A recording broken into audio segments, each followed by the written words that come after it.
Madame, Monsieur, bienvenue à ce nouveau numéro de la Tribune du Parlement, votre magazine qui traite l'information parlementaire. À la une ce soir, la survie de la compagnie aérienne Air Burkina suscite des questionnements au sein du Parlement.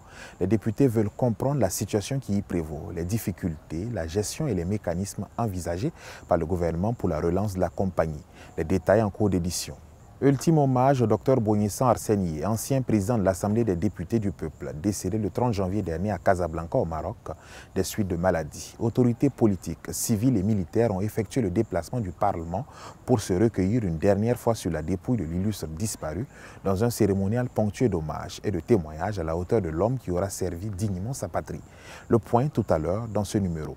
Le député Lassina Guiti, président de la CAJDH, est notre invité cette semaine. Dans cet entretien, il revient sur les actions menées par sa commission l'année dernière et les perspectives pour l'année en cours. Voilà pour le sommaire. Merci de nous suivre.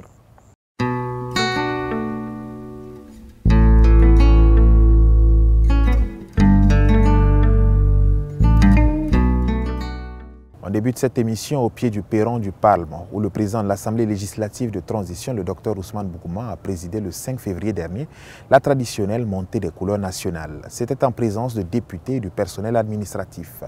Tous à l'unisson ont entonné en chœur le ditanier à la montée des couleurs pour marquer leur attachement aux valeurs de la nation. Le cérémonial de montée des couleurs est prévu chaque premier lundi du mois au sein du Parlement.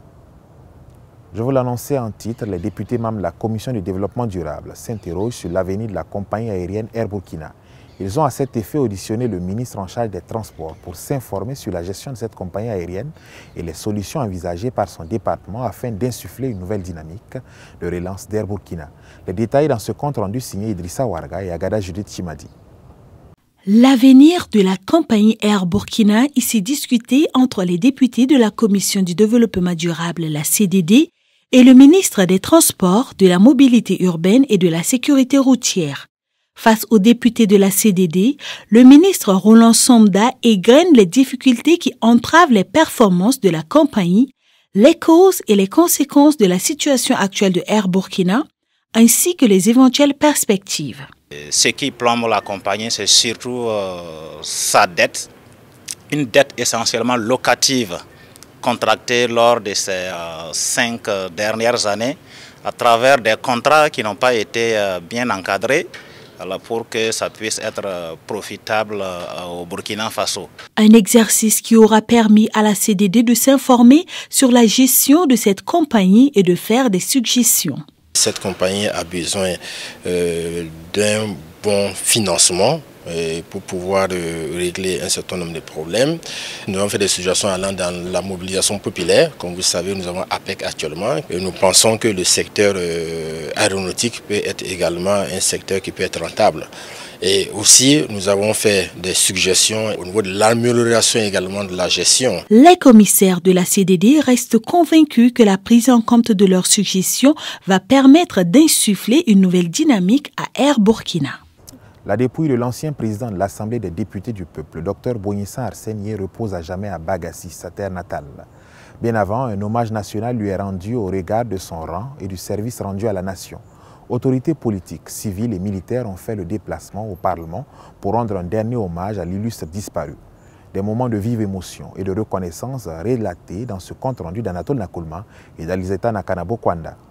Dès l'annonce du décès de l'ancien président de l'Assemblée des députés du peuple, Dr Arsène Bognissan, survenu le 30 janvier 2024, le Parlement burkinabé s'est fortement mobilisé. Une délégation de députés conduite par le président de l'Assemblée législative de transition, Dr Ousmane Bougouma, s'est rendu au domicile du regretté pour présenter ses condoléances à la famille éplorée et s'incliner sur la dépouille mortelle. Pour ce qu'il a fait pour son pays, le Burkina Faso, Dr Arsène a reçu tous les honneurs dignes de son rang à travers un hommage national au siège de l'institution parlementaire.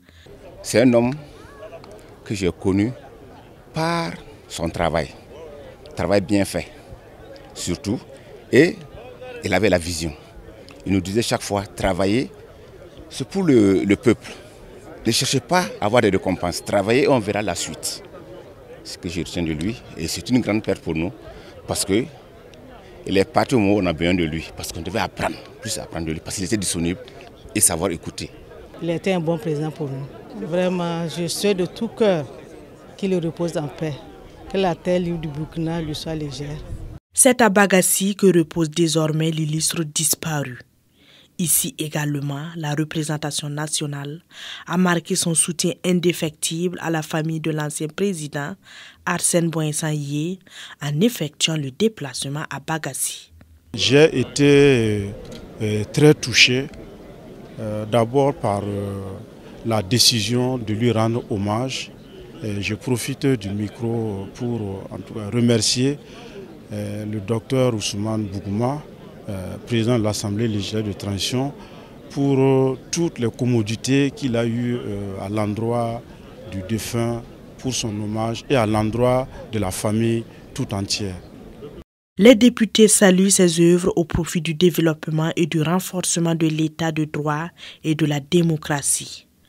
Tous souhaitent que l'esprit de rassembleur et du travailleur exemplaire qu'il a toujours incarné, ainsi que l'amour qu'il avait pour sa patrie, inspirent les fils et filles du Burkina Faso.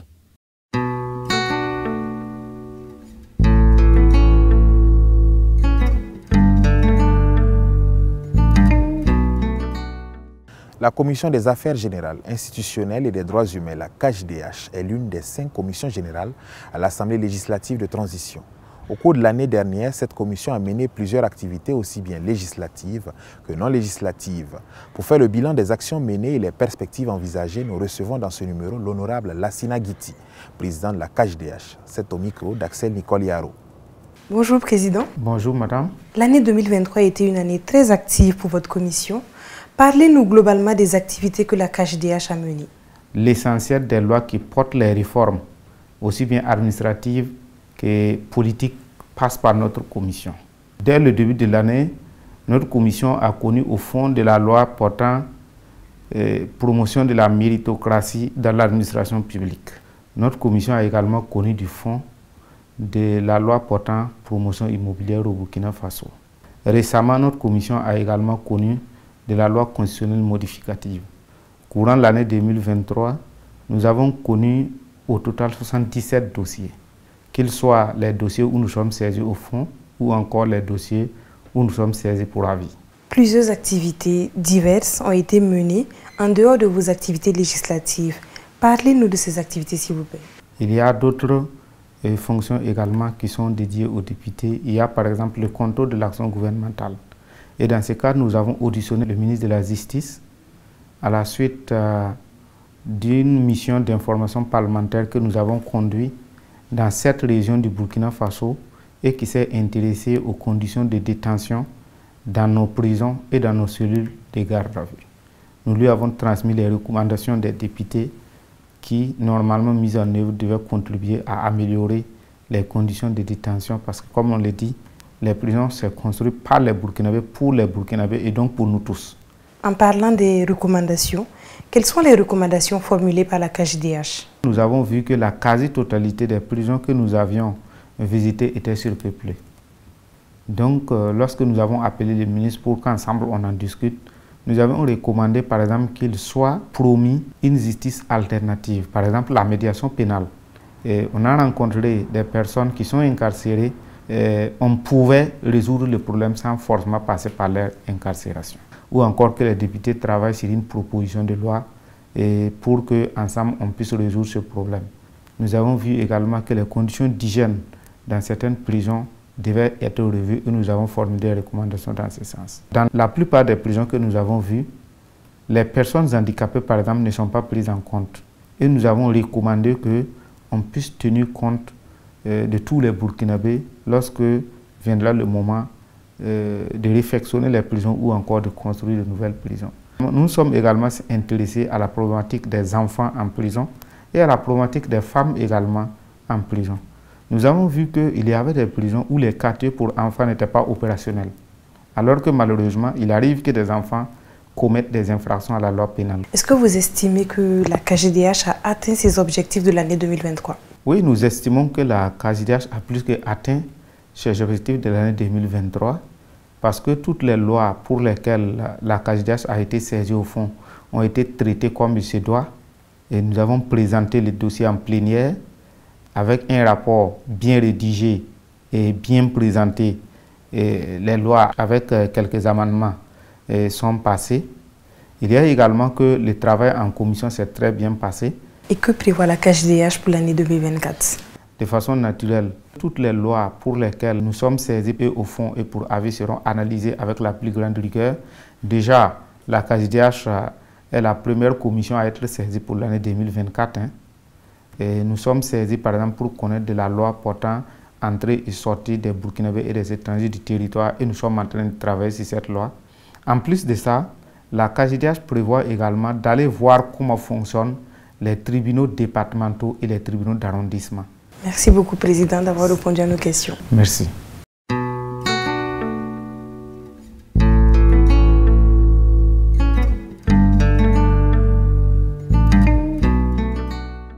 Le vocable cette semaine s'intéresse au maillet, un instrument que vous avez l'habitude de voir lors des sessions plénières à l'hémicycle. De quoi s'agit-il? Quel est son rôle dans une institution parlementaire? Élément de réponse avec Honora Bationo, chef de service des relations publiques à l'ALT. Un maillet est un symbole de direction qui donne et ponctue le rythme de travaux autant qu'il est utilisé pour assurer la discipline et coordonner les activités.